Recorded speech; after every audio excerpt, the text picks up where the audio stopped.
So today I'm here with Greg from Reflected Simulations. So tell me who Greg is from Reflected Simulations. Where are you from? And when did you first get into flight sims? Okay, where should I begin? I'm just a guy from Hungary, Europe. I'm 36 years old. I've been flying flight sims since the early 90s when I had my first Commodore 64, if you can even call them fly sims. Wow. Okay. I've been I've been through them all, and I'm just really happy to live uh, in a time when we have DCS and we have such complex modules and such realistic stuff. And and yeah, as a hobby, I picked up campaign creation. First, I started doing it for myself, but then I figured I should give it a go and make a proper campaign. And ED seemed to like it, so they asked me to make more, and I've been I've been working on those ever since. I really enjoy this process, and I really enjoy hearing from the community, the feedback, the videos, the playthrough videos, some combat reports. It's all very rewarding. So where did you come up with the name Reflected Simulations? Yeah, that's funny. I used to play in a punk rock band when I was a lot younger than today, and our name was Reflected, and we had this logo of the R reflected that kind of makes a skull. So to honor the memories of this punk rock band, I carried on with the name and the logo. That's pretty cool. I've seen the logo and it is pretty neat. So that's awesome. Um, what was your first flight sim back then? Or what was the first flight sim that really got you and hooked you and said, you know what? I really like this stuff. This is better than video games, you know? Yeah, I think the first one I played, but that wasn't really a flight sim. There was a an Avril Lancaster game, something about the Dam Busters for the Commodore 64, and then Dam there was Busters. Okay, yeah, yeah. Wasn't that like a river raid or something like that? something like that, and then there was Blue Max as well. But the first kind of proper flight sim, okay, it wasn't a proper flight sim, but way better than those, Yeah. was the Aces Over Europe, Aces Over Pacific series. Ever since I was a kid, I was completely nuts about World War II aviation, and those were kind of like a dream come true to me. Uh, Nice. The classic Sierra Dynamics sims. yeah, I love those and the campaign modes. And I played through World War II so many times as a Messerschmitt driver, a Focke-Wulf driver, a Mustang driver, and Nice. all options. Yeah, I love those. So you were playing quite young because I'm going to be 50 and you're 36. So you were like jumping right into it at a young age, especially to have a Commodore 64 like that. I remember my first one was a Atari ST. A friend had a computer before I ever bought one, and I remember flying one of the first Microsoft flight simulators on a friend's Atari ST, and I'm like, oh my god, I can fly under a bridge? This is cool, you know? And then from there it was like Chuck Yeager, the Microprose stuff, and all the way into all them other titles that, you know, we're all probably familiar with at this point. So that's pretty cool. Um, I think the tools that they have. Well, let me jump back a little bit. So you make campaigns for DCS World by Eagle Dynamics for the viewers that might not know, and Yes. I think the tools they have are pretty tough to just jump into and learn. How long did it take you to learn how to use that, the mission editor, and to start making your own missions? I still haven't learned properly. But yeah, at first it looks daunting, but when you realize how it works, it's really, really user friendly. Whoever designed the mission editor for DCS was a genius because after a point, it becomes very straightforward and you have infinite possibilities and options. You can program whatever you want, only your creativity is your limit. I gave a try to the mission editor of the IL-2 series, even back in the Rise of Flight days, and that was so much less user friendly. I never managed to get my head around it. I wasn't sure they had their own. I thought they used that Pat something campaign creator or mission editor, or is there an editor in there that comes with it? There is. It's a separate application that you have to open, but it all looks Chinese to me. That's why I never saw it then. If it wasn't in the user interface, then yeah, I No, totally no. missed it. Yeah, I've jumped in and I did a very short series on just some basics of the mission editor, and I by no means understand all of it. I managed to figure out how to fumble my way through by looking at some YouTube videos and whatnot, and to help some of my viewers get started with it. Like I can make a mission, a map, and put myself on an airport or start in the air and throw some bad guys in there. I figured out some basic triggers like, okay, once this group dies, spawn another group. And then I found out a thing where, okay, once this group dies, spawn another group and then have a message come across the screen. You know what I mean? So Yeah. that's as far as I've went with it, at least. How hard is it to make a campaign, though? Because I know the missions can be daunting at times, especially with all the possibilities. But how long did it take you before you jumped in and made your first campaign? First campaign took me about, I don't know, about 4 to 5 months to complete. Half of the work is the actual programming of the missions, because either you have to come up with creative ideas about what should happen, or you are recreating like a historical mission and you know what should happen and you're just trying to make sure it happens that way in the mission. But apart from that, there's still so much more work, like coming up with the artwork, the briefing images, the kneeboard pages, working with voice actors, having all the lines recorded, process them so they sound like they come through the RT, the radio. Then like all the extra stuff that makes a campaign interesting. That's at least 50% of the work. And there's a lot of testing involved to make sure everything works properly and is fail safe, even if the user does something different. So yeah, it's a lot of work. But yeah, go ahead. I'd imagine that would be the challenge too, because okay, I've made this mission and I got this trigger and it's gonna happen when this person gets to point A or B, but in the modern planes, you've got a waypoint system. You know what I mean? You've got something continually telling you where to go and how to get Yeah. there. But in the warbirds and early jets, that's not quite the case. You know what I mean? You've got to really dig Yeah. down and watch the map and see what's going on. So I guess that would become a challenge too, huh? Is trying to anticipate what the player is doing so they can be part of this experience that you've created. How do you fail safe? You know what I mean? That Yeah, that's a very good point. You can either make the player just a follower of the mission. Like at the beginning of the Jagdflieger campaign, the player is just number 4. He's nobody. Or there's the new P-47 campaign I'm working on. He's never going to lead the whole fighter group. So basically, the AI knows where to go. That's also a failsafe. But in most missions, most of my missions, the player is the lead. So then, without a navigation system, how do you make sure he goes where you want him to go? So I created maps with headings, but then there's also magnetic deviation. There's the wind. How do you make sure he knows where to go? And I added some helpers on the map. It is a challenge, but that's the whole point of a campaign. And then there's also the aspect of how many fail safes do you want to include in the mission? So you cannot hope for the best. You cannot only consider the possibility that the player will do everything right, because they won't. But then you can't make the mission so to speak foolproof that whatever the player does, he's going to have fun. So where do you draw that line? Yeah, that's It's got to be a challenge, I'd imagine. That's why I mentioned that, because I'm like, how do you do that? Because, like, because people are unpredictable, you know.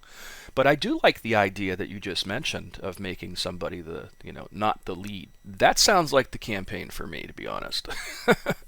Because, some days I just want to jump in there and do something, and I don't mind that on rails kind of experience. You know what I mean? Send me through Mhm. something, take me to the point where I can participate and be part of the bigger picture. And I guess that's what makes campaigns fun, isn't it? To make the player feel like they're part of a bigger picture, a small cog in a giant, mechanical thing, right? Exactly my thoughts. Yeah. And that's got to be the hardest thing sometimes to do. Have they done anything to make those tools better for you or easier since you first began?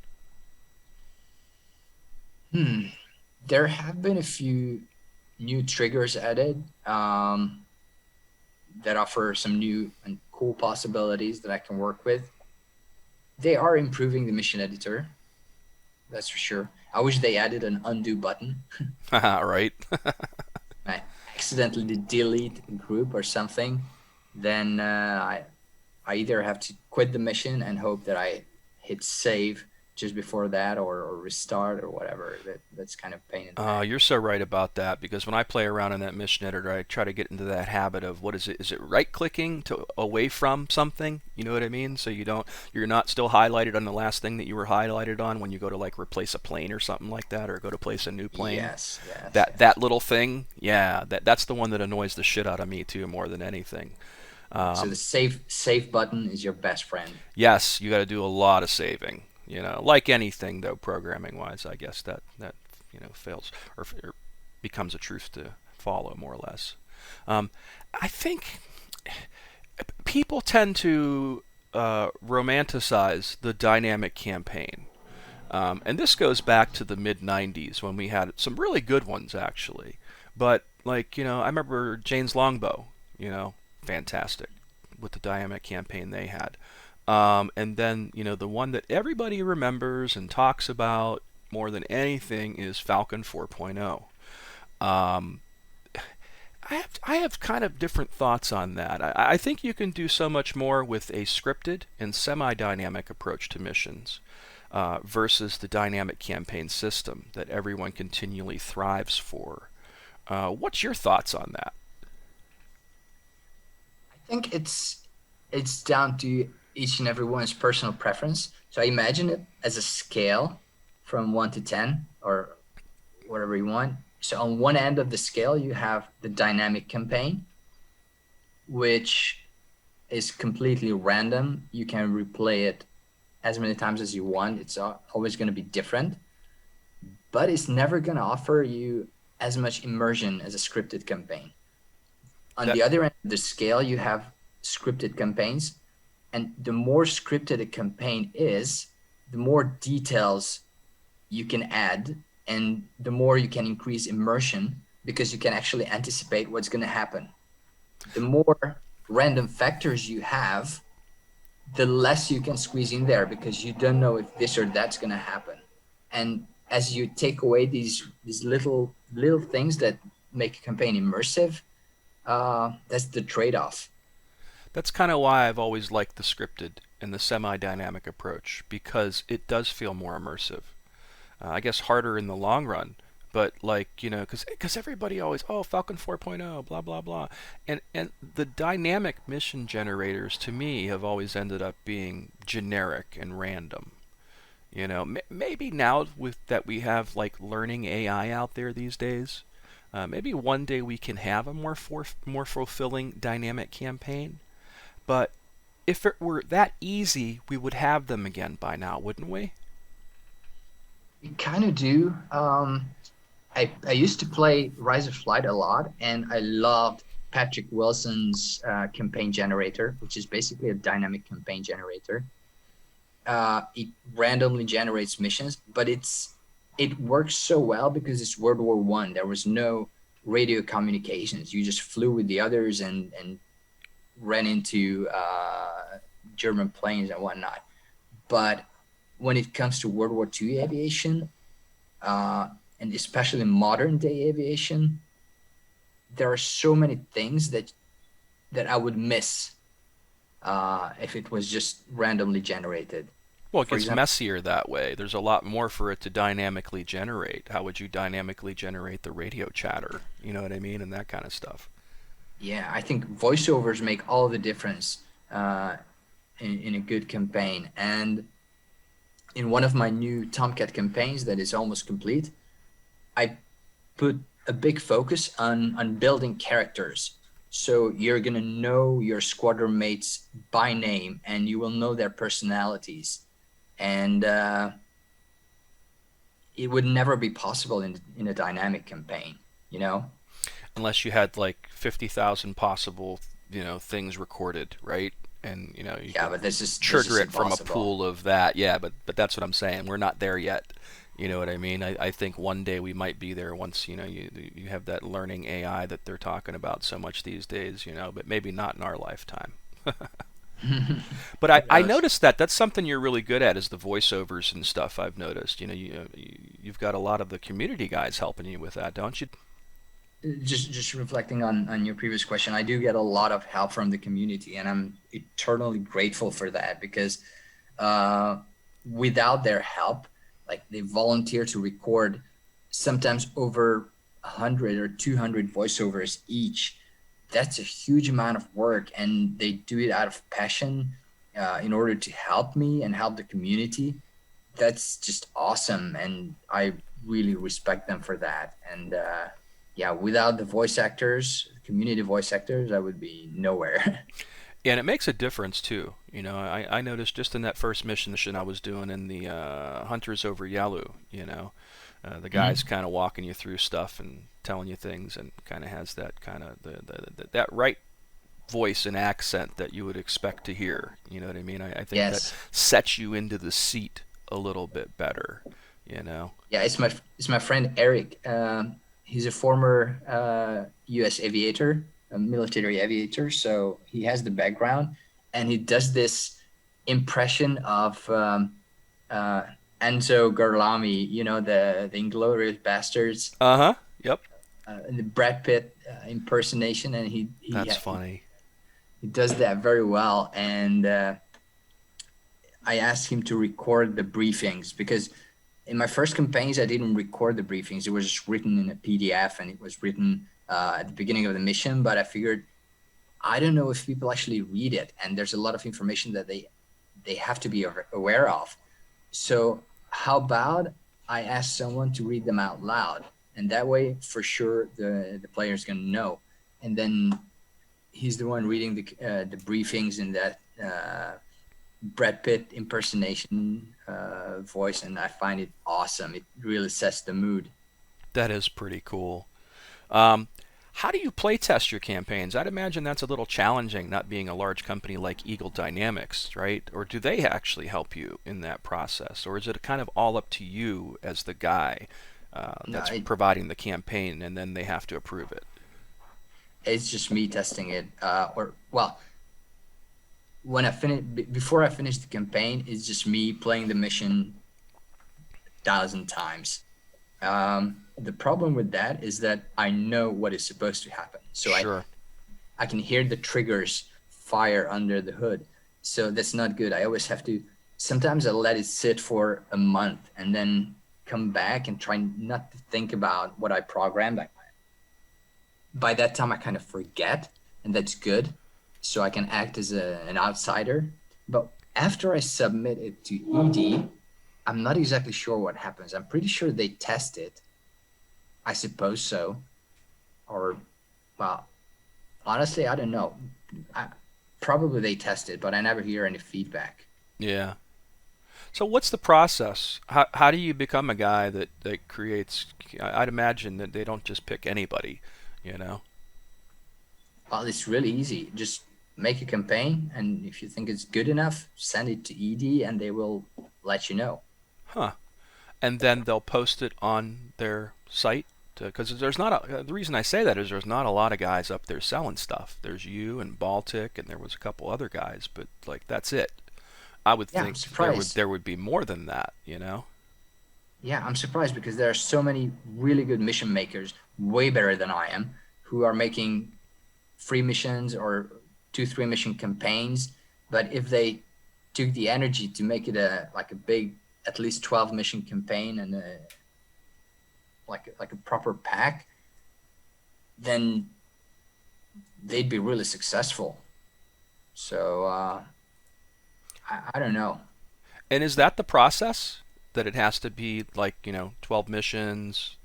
What's the Yeah, I think that's the criteria? minimum. That's the minimum. Campaign has to have 12 missions, and the rest is not set in stone. So I never got any guidance of criteria.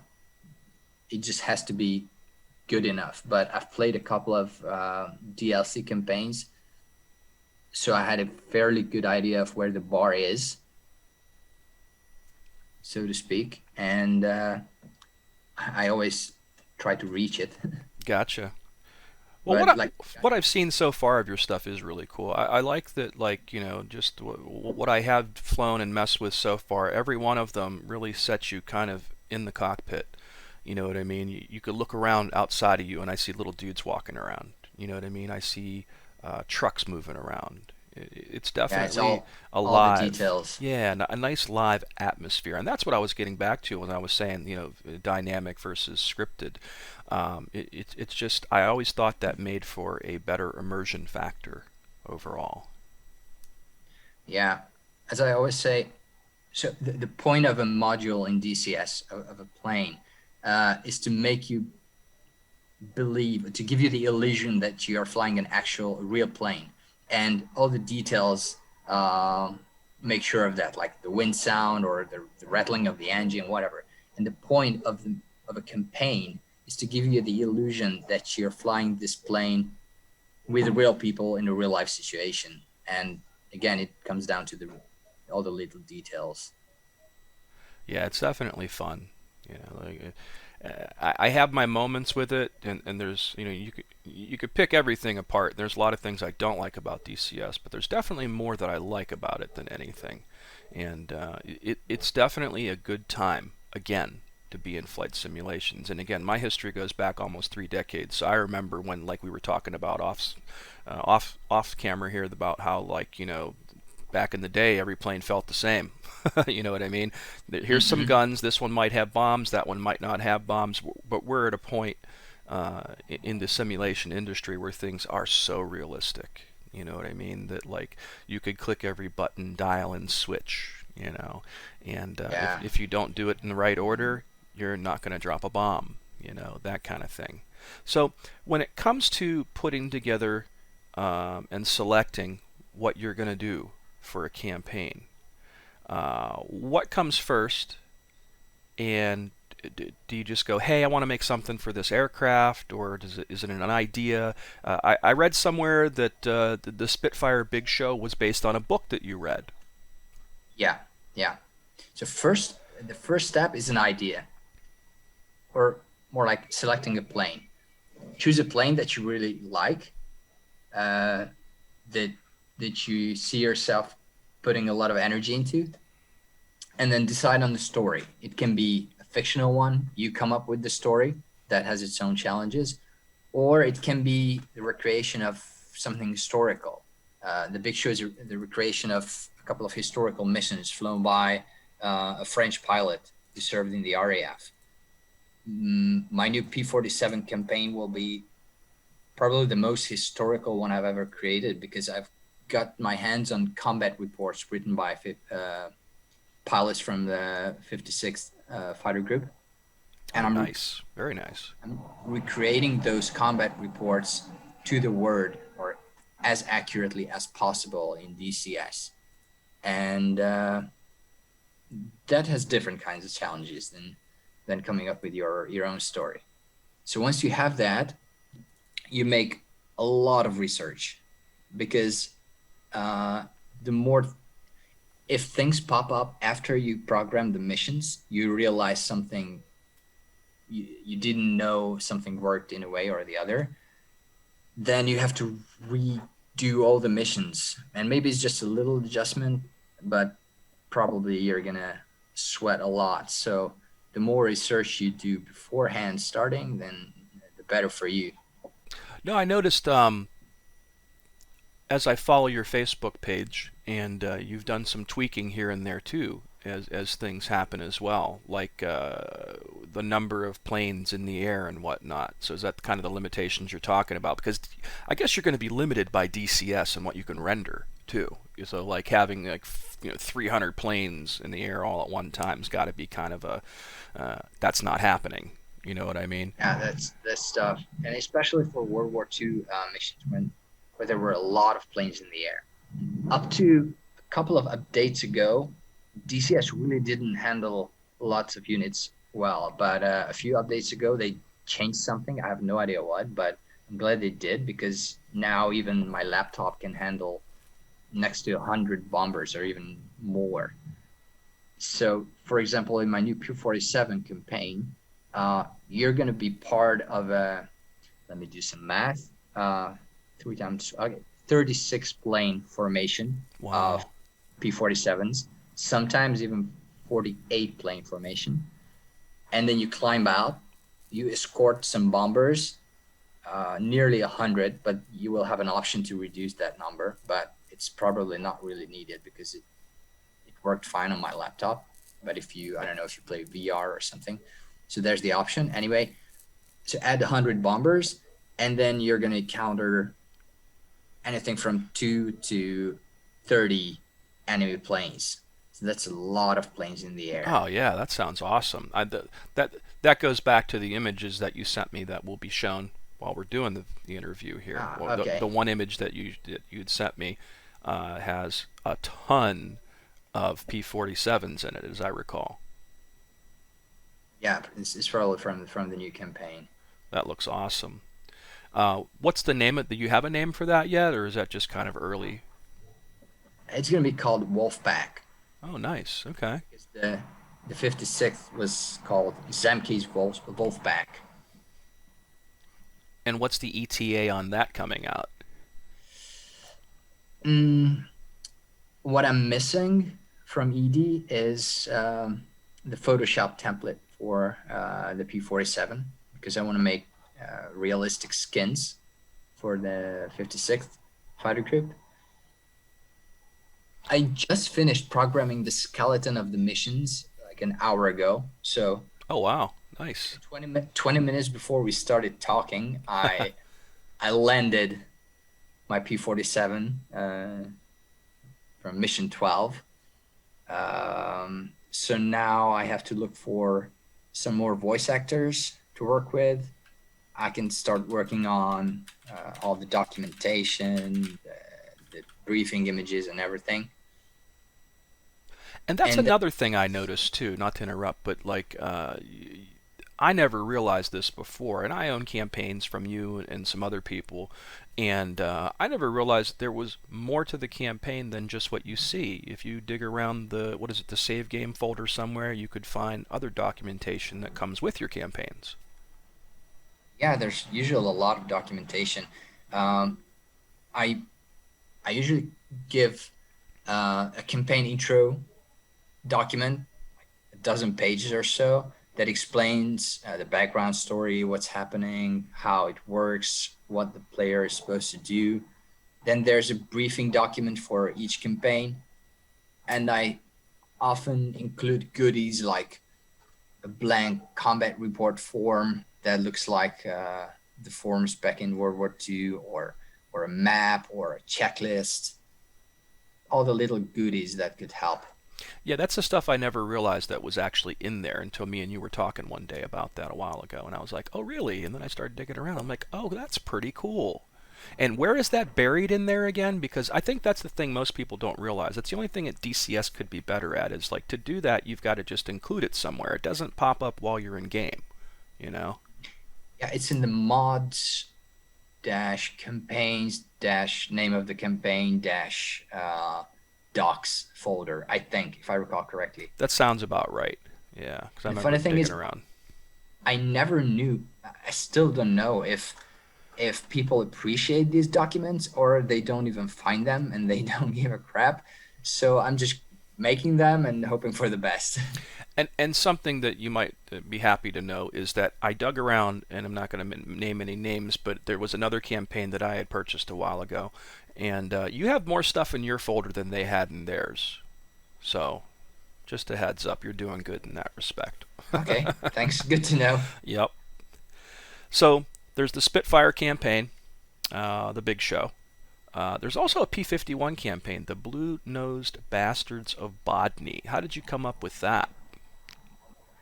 Well, my favorite Mustang outfit was the 352nd Fighter Group, the Blue Nosers, and they called themselves the Blue Nosed Bastards of Bodney because their base was Bodney, England. Aha, okay. And I read lots of books about them, so I thought I should focus my P-51 campaign on that fighter group. But that's more like a fictional one.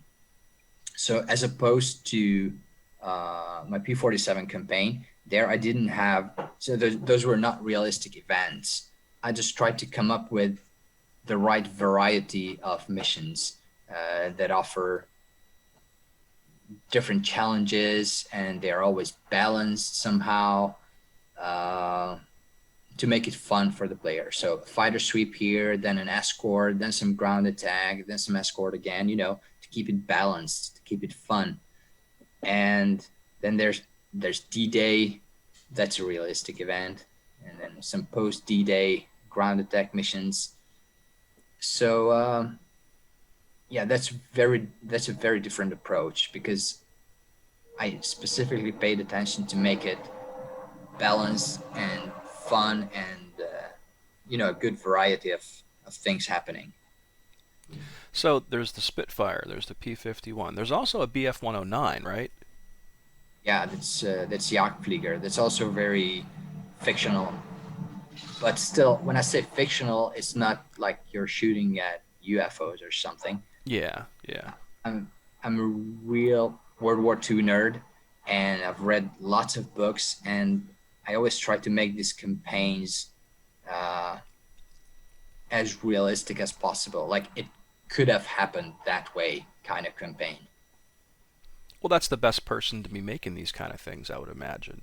It's always good to be a subject matter expert, for sure. I wouldn't call myself a subject matter expert, and there are people who probably know way more about World War II than I, but I always try my best and do a lot of research. Well, that's what I mean in general. You know more than the average person, I would imagine, based on the settings that you've created in the campaigns that I've seen thus far. It's definitely puts you in the cockpit, which is the key thing. So the latest campaign was the F-86 Hunters over Yalu. How did you come up with that, and what's the story behind that? Well, I always had a soft spot for Korean War dogfights because I really like the F-86 Sabre. It's like a P-51 with a jet engine. So planes were much faster than in World War II, but they still had 50 cal machine guns. And the MiG and the Sabre were so closely matched that it was kind of a Knights of the Air kind of war again. It's kind of a romantic notion. So there's this book and there's also a movie called The Hunters. It's about an F-86 Sabre outfit. It's actually about the 39th. Anyhow, it's an old movie. I really like it. And as a tribute to that movie, I gave this title, The Hunters over the Yalu, because the Yalu River is what separates China from North Korea. And the American planes were not allowed to fly to the north of the Yalu River in order not to fuck with China. But that's where the mix took off from, north of the Yalu. So they were kind of untouchable. And that's where the big dogfights happened. So, yeah, this is how the name came. It's nice that we can continually learn something about historical stuff from our simulations, isn't it? Yeah, that's also kind of the point of it all. Yep. So thus far, it's been Warbirds and then the single early jet. Let's talk about some of your upcoming projects, because I know you're a Tomcat guy like I am. And Oh you, yeah. you did announce, I think, two different Tomcat projects, right? Yes, I have two Tomcat campaigns in the making, also very different from each other. Two extremes of a scale, so to speak. The first one I started working on like October last year, and it's still in the making because I'm still waiting for the A model to be released because it's for the A. It's called Fear the Bones. It follows VF-84, the Jolly Rogers, through a fictional conflict, kind of a Cold War gone hot scenario on the Black Sea. From many aspects, it's not realistic at all. Like, why would there be a conflict on the Black Sea? The base story is that there's a U.S. Navy cruiser that somehow drifted close to the coast of the Soviet Union on the Black Sea, and then it had an accident. They say it collided with a fishing boat, but they suspect it was a Russian submarine. So they send the USS Theodore Roosevelt there to cover the rescue operation. And you're on board of the Roosevelt, and you have your squadron mates. It starts with a nightfall mission, then just a few patrols over the boat, and then things get nasty, and then things get real nasty. It's gonna be kind of like you're the main character of a Hollywood movie. Why does it sound like Top Gun to me? Kind of like Top Gun 2 or Top Gun 3 as Right? a Netflix series, but instead of watching it, you have to play through it. And it's I try to make it realistic in many ways possible, but for the sake of building the story, I had to make lots of compromises. For example, on a real life mission, there would be radio. I wouldn't say radio silence, but there would not be a lot of chit chat about what happened last night or whatever on the radio. Yeah, two guys bullshitting about their escapades at the bar or something, right? Yeah, and in this campaign there will be a lot of bullshitting, which is not realistic, not professional, because real Tomcat pilots and Rios would be a lot more professional than that. Oh, I'd imagine so, definitely. But it makes it more fun. I think that's the But key thing. Yeah. exactly, it makes it more fun. You get to know the characters, you get to know the person who's flying the Tomcat next to you, uh, and that adds to the illusion of being there, flying with real people. So Definitely looking forward to that one. I just wish Heapler would finish up with the F-14A already. But Heapler's oh been yeah. really, really good. Have you been working with them to pull this off, or do you just kind of make the missions now and then wait and see what the F-14A does for you in the Yeah, campaign? the latter. Yeah. Okay. But So they're that's pretty cool. Heapler is really cool about supporting their product. They've done a lot for the Tomcat. I know a lot of yeah. people They like work a to. lot. Oh man, the They people love also to have go off on Eagle Dynamics all the time about, oh, that's an early access still, it's taken forever, or, you broke this, you broke that. But it seems like the Heapler updates have been like really good, and they seem to address a lot of stuff, and they put a lot of time and effort into it, even though it's been a little over a year now. they do, and they have very good communication, very open, very honest. They frankly tell you if it's gonna work, if it's not gonna work, if it's on their table or not their table.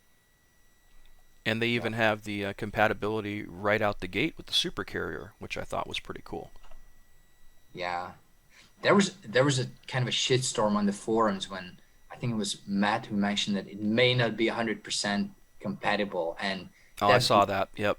that blew out of proportion, because I always thought that it would be like you could take off, you could land, but maybe I don't know, hook skip wouldn't be implemented, or some gestures of the ground crew or the deck crew, minor things. Like he said, 99% compatible, and then people started panicking saying it wouldn't be compatible at all, and why did I buy this? I want my money back.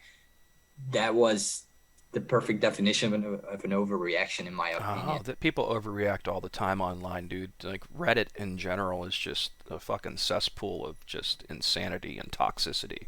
It's bad these days. It was bad back in the 90s when I was like stuck on the Usenet forums. I don't know if you remember like alt.comp.sys.flightsim when before we had forums and stuff like that. It was the Usenet groups that you would go to before the I don't Reddits. recall. Yeah, it was the same thing. Only these days, I think it's because everybody is told that their opinion matters. You know what I mean? That everybody's got to scream and yell and just overreact to things in general. But they stopped at that point and delayed the supercarrier. I think just to put the F-14 in there because I had done an Maybe. interview with Matt for my channel.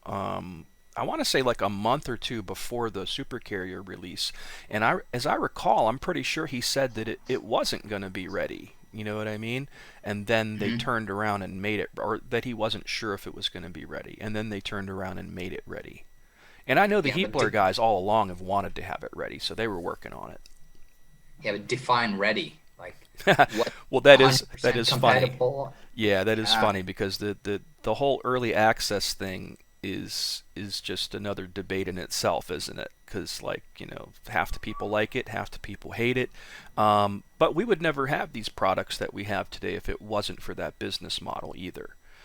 Back that's in the true. day, we paid $60. You got a box product, and what was in that box is what you got. You know what I mean? Exactly. You didn't get extras. You got a patch to fix a bug or compatibility with a 3D accelerator card, but that was pretty much it. You wanted something else. You paid for the campaign or the add-on or expansion, as they were called back then. You got the expansion disc.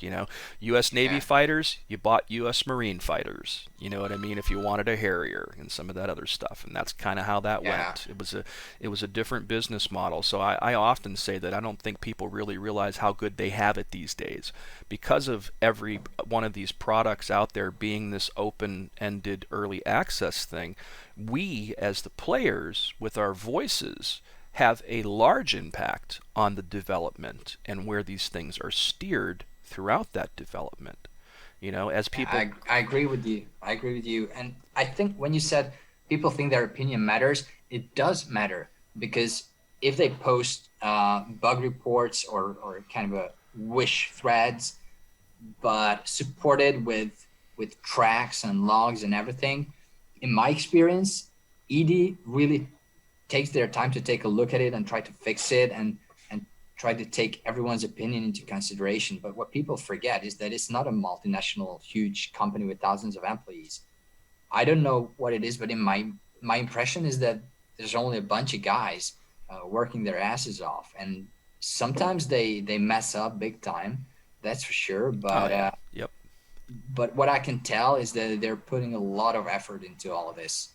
Oh, I totally agree with that. And what I meant about the opinions thing is that yes, everybody's opinion matters, but I mean, we live in this day and age where people take things personally, and they think that their Yeah, their thoughts are the only thoughts. You know what I mean? Like not I know necessarily what you mean. Yeah, that yeah, opinions don't matter, but like we live in this day and age where like trophies are given out for mediocrity too. You know what I mean? Because we've told kids for the past 20 years that everybody's feelings count. I guess is what I was getting at more than anything. And yeah, the yeah. the world And I'm just doesn't work afraid. that way. Yeah, I'm just afraid it's gonna have a negative effect on the whole development process because if I was in the shoes of the of ED of the developers, sometimes I would be quite demotivated by all that because Well, that happens to everybody, though. You know what I mean? Like, and again, this goes back to we're living in the social media age. So, there's, I don't know, millions of more people that are out there with their voice now that wasn't out there 10 years ago.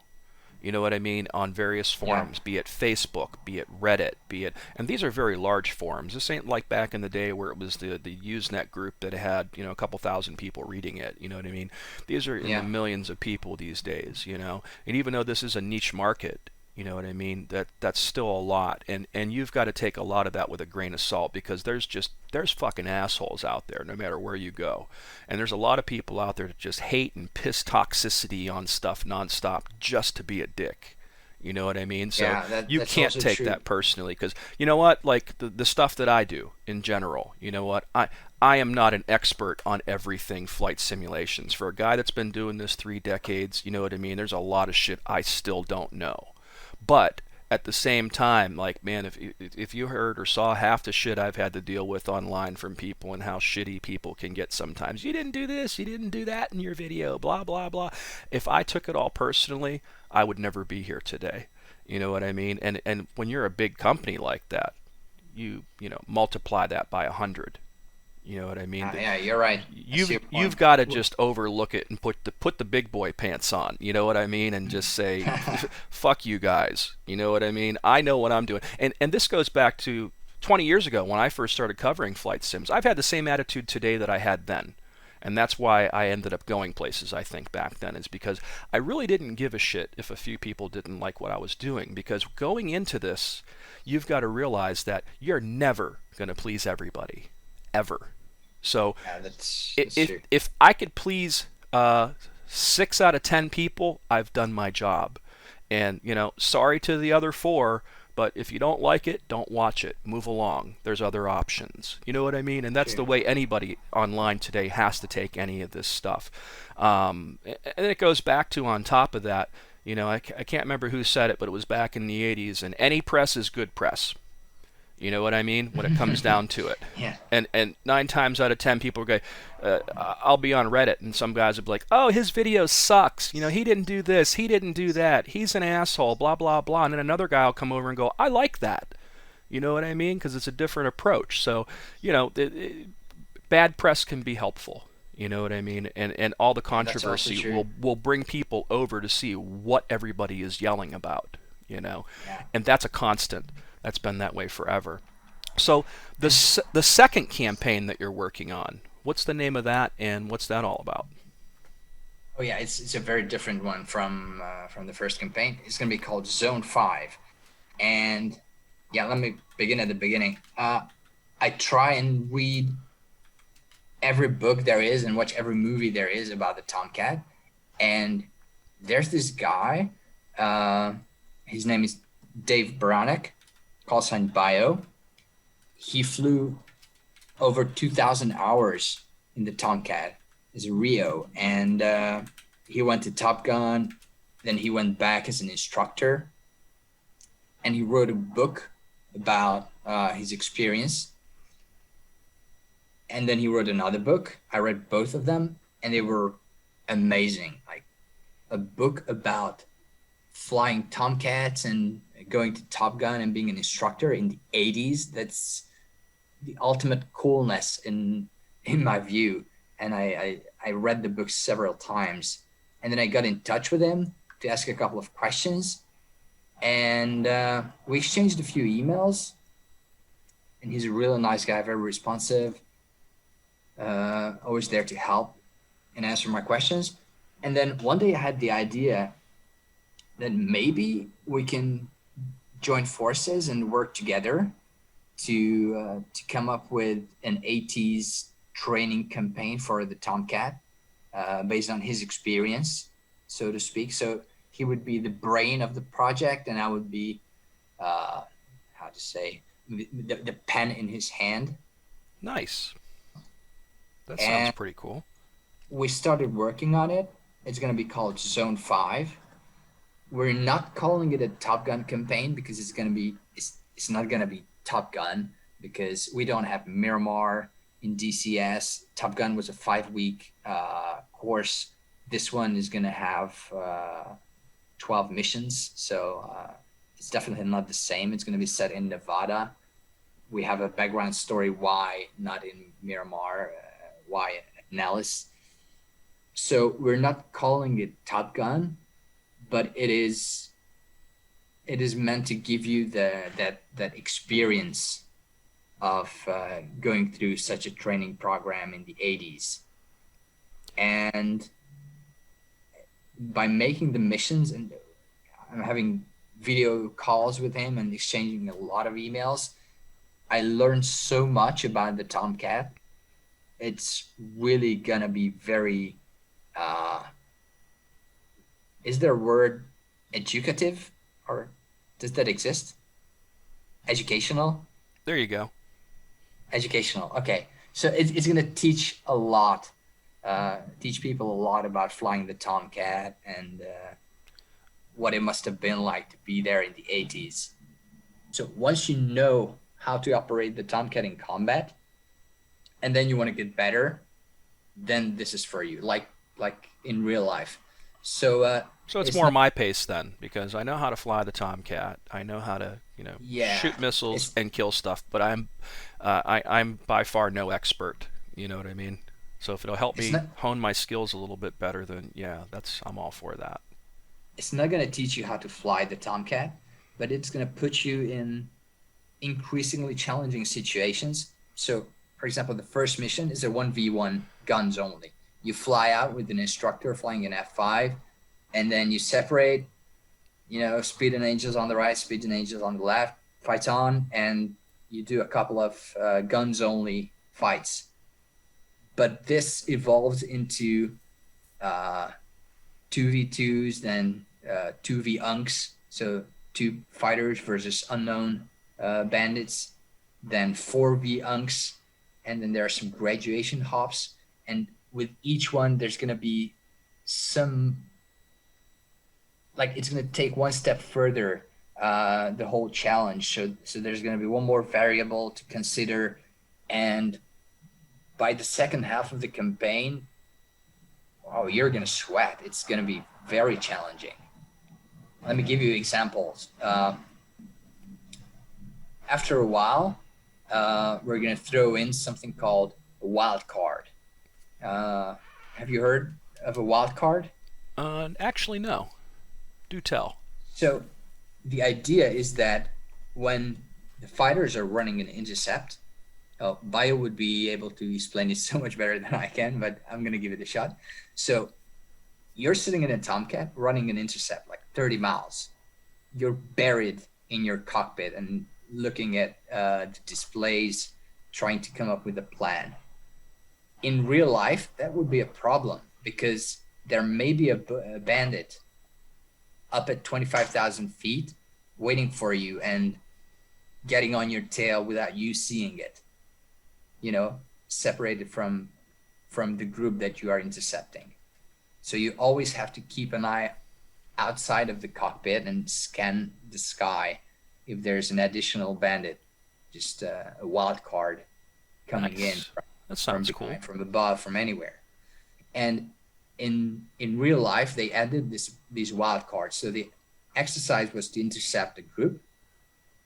And then during the intercept, they were still, 25, 30 miles away. A wild card pops up from one side or from above, from wherever. And if the fighters fail to notice the wild card, then he says, okay, that fighter is dead. And one of you has to turn around and out of the game. And 2v4 is not the same as 1v4. So it's going to get more difficult from there.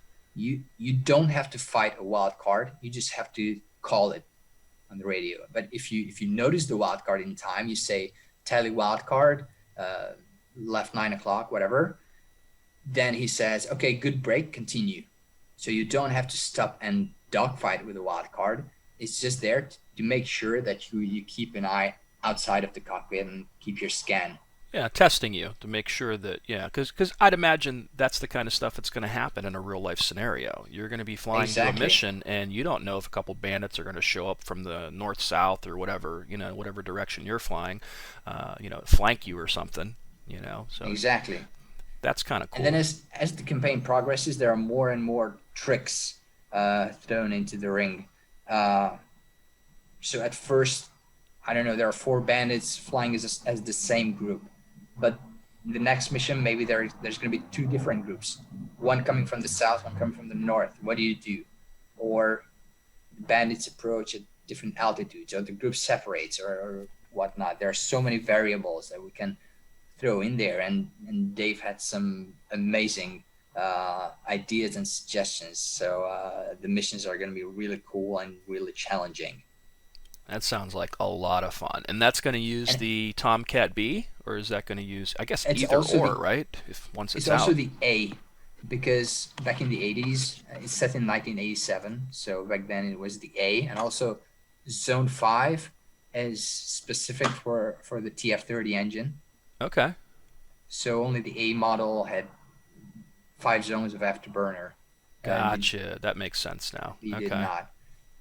And as I said, it's the opposite end of the spectrum than my other campaign, because here you're not gonna hear any chit chat, banter, talking about last night. It's all gonna be very, very professional, but also very challenging.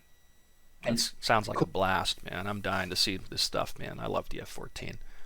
and the best thing is that right now at this moment, Dave is writing his briefing speeches. So as you fly out to the range, you're gonna hear Bio's voice come up, and he's gonna do a briefing about the hub, about the mission, and all. I've read what he wrote so far, and they're so interesting and informative, and wow, full of new information, and you learn a lot. And after the hop, he does a debrief. Well, how much better can it get than a guy that was at Top Gun, right? Reading that Yeah, stuff to you. I think that'll be really cool. That's going to go over really well, I'd imagine. What is the ET? So I guess the ETA on both of those is, they have to get the F-14A done for heat blur first, right? yeah, mainly that. But there's another speed bump with the Zone 5 campaign, because it turned out that the Navy has now an office that is responsible for claiming copyrights and everything Navy related. So if we want to use the word Top Gun, we had to submit an application to them, and now we're waiting for their reply. And if they let us use the word Top Gun, then it's cool, because the call sign of each fighter will be, Top Gun 1, Top Gun 2, Top Gun 3, so forth. Okay, as I say, because you could get around that, just call it fighter weapons school, right? But if you need the call sign Top Gun, I guess that would. Yeah, if they let us use it, that's cool. We can even say our campaign is Navy approved. Awesome. But if they say no, then we will change the call signs to, I don't know, Fighter 1, Fighter 2, Fighter 3. It's no big deal, but it would be much more accurate and much better to use those call signs. So when did they start doing that? I don't know. We just found out accidentally. Bio was talking to his friend who mentioned it, and yeah, we thought better safe than sorry, and we submitted the application. Ain't that something? Well, it sounds super fun, that's for certain. So those are the two I'm looking forward to more than anything. But I didn't know about the P-47 campaign other than the couple of images that you had sent me, and I'm like, ooh, that looks like it's going to be fun. I'm starting to like the P-47. I just have to learn to fly it a little bit better under different circumstances. I'm more of the, yank and bank and, like I can do in a Spitfire or in a Mustang, and you just can't seem to do those same kinds of maneuvers in the P-47 without bleeding all your speed and dropping out of the air. So, It's kind of the opposite of the Spitfire. yeah, it's like boom and zoom more or less, and I'm just not that good at that yet. But I'm learning, like anything. I mean, that's what these are all about. It's just I think we play these because we enjoy the outcome of being able to have accomplished something. It's different. Like in a video game, it's I killed 5 guys, awesome. I got so many points, and it's pretty easy to do. And in DCS or IL2 or any of these other simulations that are out there that are combat sims, there's more of a challenge and a more feeling of fulfillment after you've completed a mission successfully or took out a bandit. Definitely. That's what makes these things fun, and that's what brings us back to these things more than anything, I would think. Yeah, I remember the first DCS campaign I played. It was Operation Absom for the Spitfire, and I really really liked it because I flew for about an hour over enemy territory, and then I landed having destroyed one single enemy truck. That's it. No Hollywood style dogfights or whatever. Just one enemy truck, but still it was a lot more immersive and fun than anything else I had played Hell, thus I'd far. I'd feel accomplished in the Spitfire if I could just taxi it down the runway and land the thing, you know. That seems to be my biggest gripe with it. But I recently saw a couple videos from a guy named Tactical Pascal, and it looks like he's done some pretty good tutorials on that. So I'm going to dive in there and see if I can get a little bit further with the Spitfire. That's my only gripe is I'm used to the older stuff where you just kind of you can fly and start in the air. You know what I mean? And then go, and then do the mission. And then you can hit Alt X or something when it comes time to land and still complete the mission. You know? Yeah, but that defeats the purpose of a campaign. I get you. I get you. But again, I like to just have fun, and sometimes I don't have the hours to sit there and do it. But when I do have the time, I definitely like to dive in and do it all realistically, don't get me wrong. But I still do cheat. I'm not going to do the whole startup sequence. I'll do the automatic startup sequence. You know what I mean? My memory doesn't handle that stuff well. I'd need a big long checklist in front of me to go, okay, do this, do this, do this. And Yeah. then I'm still going to forget where a button, dial, or switch is. And there isn't enough, buttons, dials, and switches on even the best HOTAS art out there. You know what I Yeah. mean? I'm gonna To handle this I'm gonna stuff. tell you a secret. Before my campaigns are complete, I always test them with the players playing as hot start, so I don't have to start the plane. Now the campaign's complete, everything works as advertised. I set it to cold start, test it once again just to be sure, and then that's it. So, what's the thought of ever coming out with a campaign that has it done both ways? So you can be more accessible though. You know what I mean? So the guy like me that doesn't want to do all that can still jump in there and have fun and experience the immersion of your missions, but not have to do cold start or not have It to would land. Would it be hard to do that? it would be pretty hard because I guess I could place there two planes and both of them are client and the player could pick at the beginning whether he wants the hot start or the cold start version. But then every trigger would have to be there twice Oh, because what if really? Okay, because you're just based on what that plane does, huh? yeah the triggers are tied to groups and units, and if I don't know which one the player is going to fly, I have to put it a lot of and or conditions, and it's going to make it a lot more complex. Fair enough. I just wondered why that couldn't be easily possible because I thought it would be. I mean, from what I've seen, but I'm nowhere near you with the mission editor. I just look at it and go, okay, start in the air, or okay, start on the ground. You know what I But mean? fortunately, we have the quick start button, so that's an easy solution. That's definitely helpful. So one of the things I've noticed is that the only downside I think of being a developer for Eagle Dynamics is the fact that they tend to break your stuff every now and again. And we were talking about this before. Like I was starting to get into Hunters over Yalu, and I'm like I got up in the air and I did my thing, and I looked down on the ground, and all my guys are crashing into each other that are supposed to be part of the mission, and it's because they broke the pathfinding AI or something at one point, and then Yeah, a couple of updates ago, something broke and the AI moved blindfolded. So normally, when there's something blocking the way of an AI, either plane or truck or whoever, they stop. But this was broken and it was just a huge mess. But of course, it was reported and they fixed it. I noticed they do have a lot of updates for the campaigns and stuff. Now, when it comes to that, is that stuff that, like, are there updates that you do and then you give them to Ed and then they update your campaign? Or how does that work, too, when it's stuff that you've decided to tweak or fix or change? Yeah, it can be either an improvement to the mission. Often, when I make a campaign, I realize I learn new ways of doing things and then I apply it to previous campaigns as well. Or there are new modules. For example, now the P-47 was released. I updated all my World War II campaigns to have the P-47 here and there at some point. Um, Kind of to fill out the ranks, right? To make it more immersive. yeah, Makes yeah. sense. Or it can be a bug.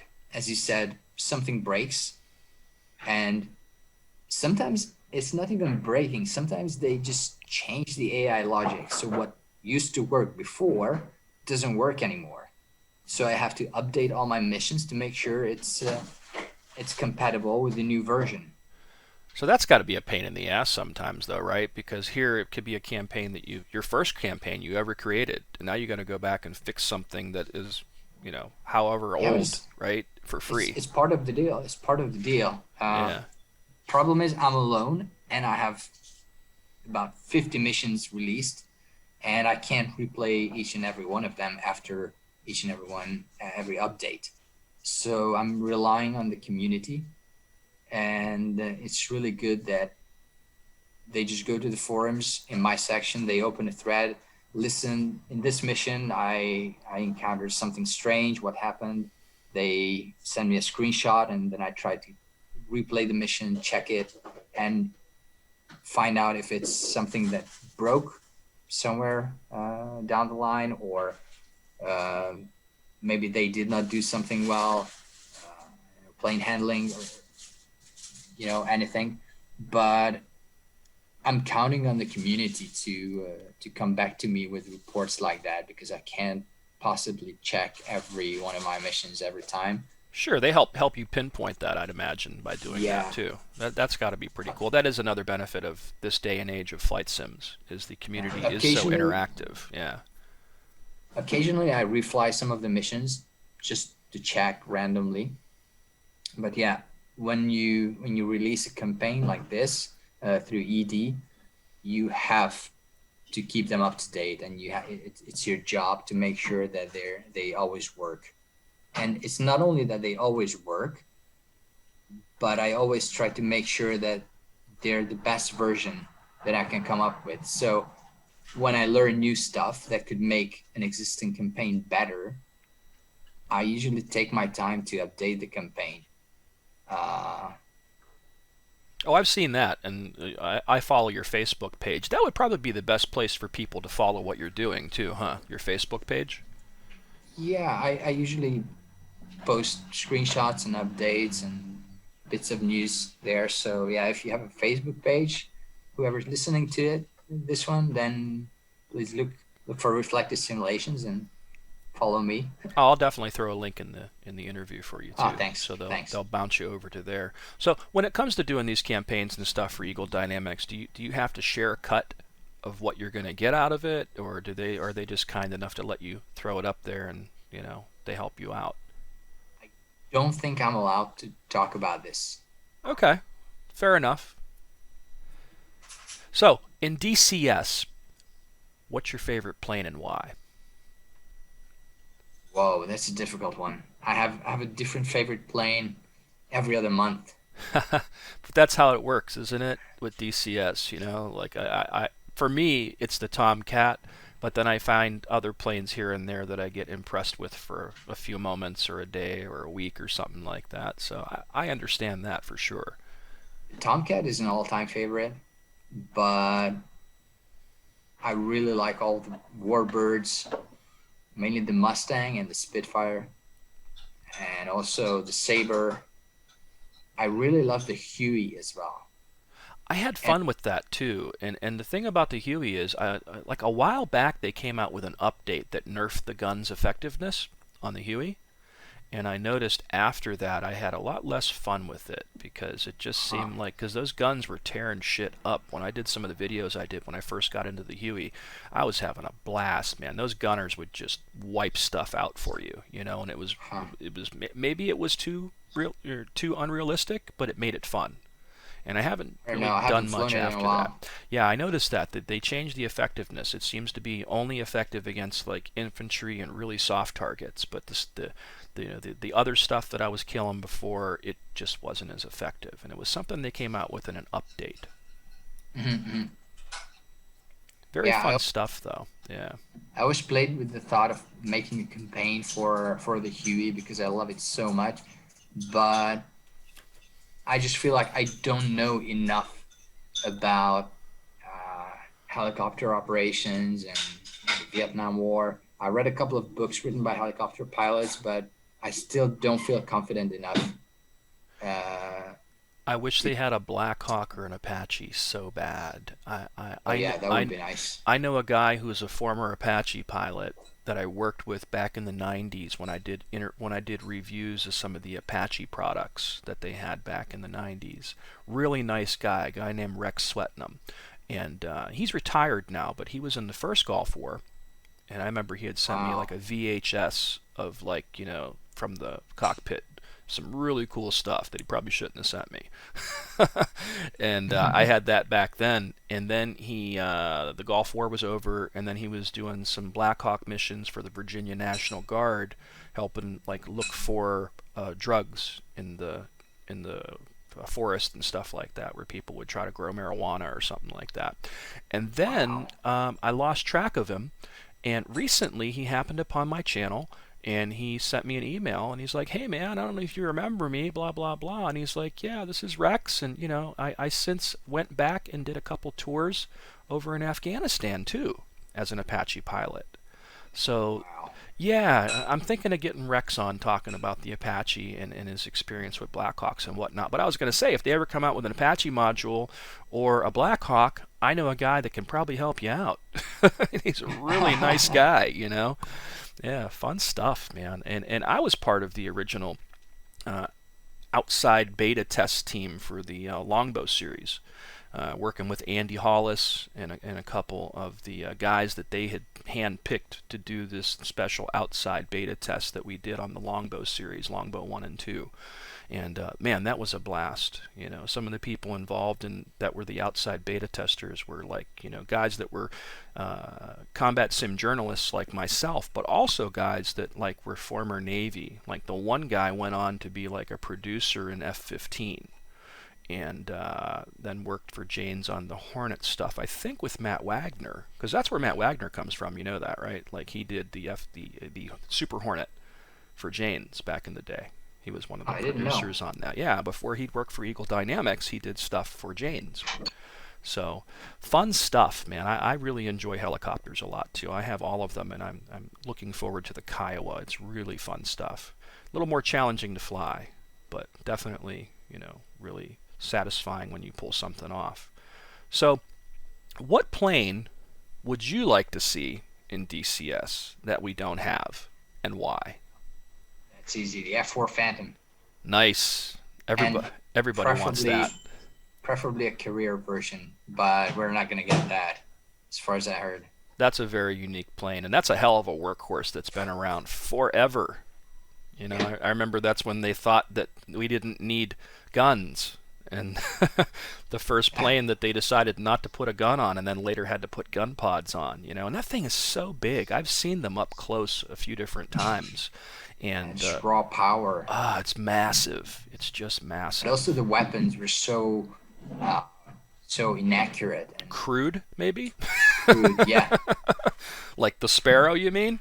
That the did, early Sparrows, that the didn't early work? T9s. Yep. Yeah, Yeah, that would be fun, man. I've heard a lot of interesting stories about that too, and that would always. I always wanted a good Vietnam campaign, but I don't know. I think we'll get one day. I think we're finally outside of the range of it not being politically correct to do. You know what I mean?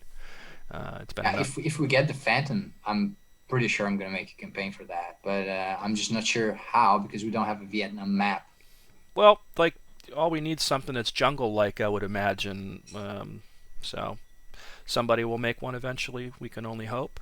It's definitely something that the community wants more than anything.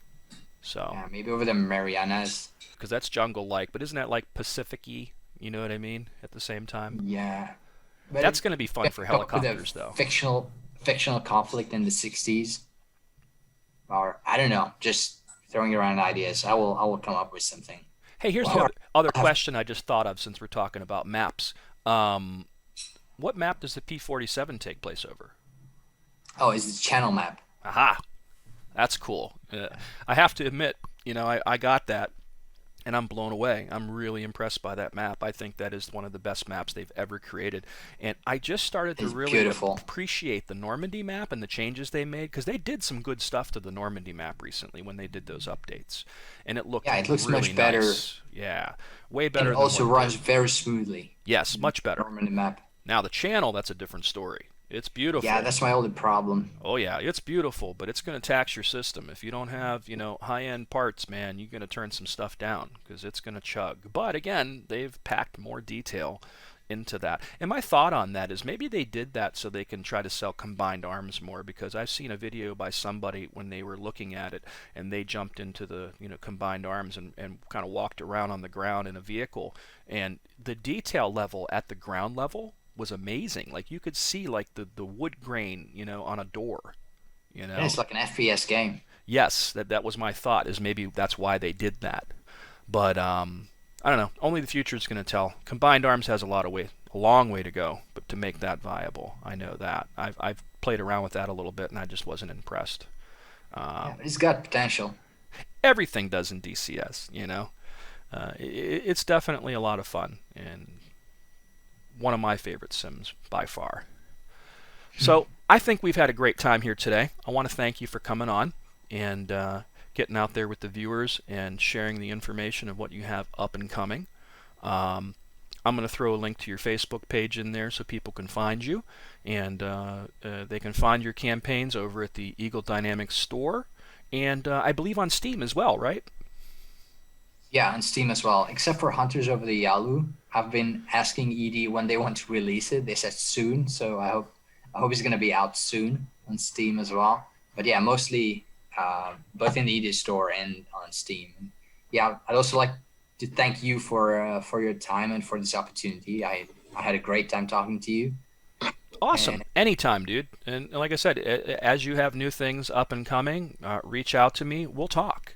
You know, yeah, thanks. it's an open Appreciate forum, it. man. This is the kind of stuff I'm used to doing that I want to get into more than just providing content or flight sim news. And the flight sim news has been really good for me, but I want to get more into talking with you guys out there and getting information out there about the products straight from the horse's mouth. You know what I mean, so to say. And I think that people are going to enjoy that. So again, thank you for coming on, and thank you for your hard work that you do to provide campaigns for all of us in DCS, because that's one of the places where DCS is lacking. And if it wasn't for people like you know what I mean, we'd have a lot less to do in DCS, because that's the only downside of DCS. It is such a large sandbox that 9 times out of 10, here's a plane, go find something to do with it. you know and in most of them, that's got to be great for you, really, if I think more that I think about it, because that's my one complaint in a lot of the DCS products is I go in there and do a first impressions video, and the first place I look is there a campaign that comes with it, and I can't believe that they don't include them. You know what I mean, with so many of these products. So you fill a void. You know what I mean, that is really needs to be filled. And I think I sometimes think that you're probably doing a better job than what they could have anyway, and that's why it works out so well. You know. I'm not sure of that, but the thing is, it takes so much time to make a campaign. I don't think they have the manpower, and I would rather they focus those man hours on making the modules better. And anyway, there's always community members who will make missions and campaigns, so For sure. Yep. it's better this way. Well, anyways, again, thanks so much for coming on. Stay in touch. I'll let you know when this goes live, and until next time. Yeah, let's keep in touch, and thanks again. Anytime, dude.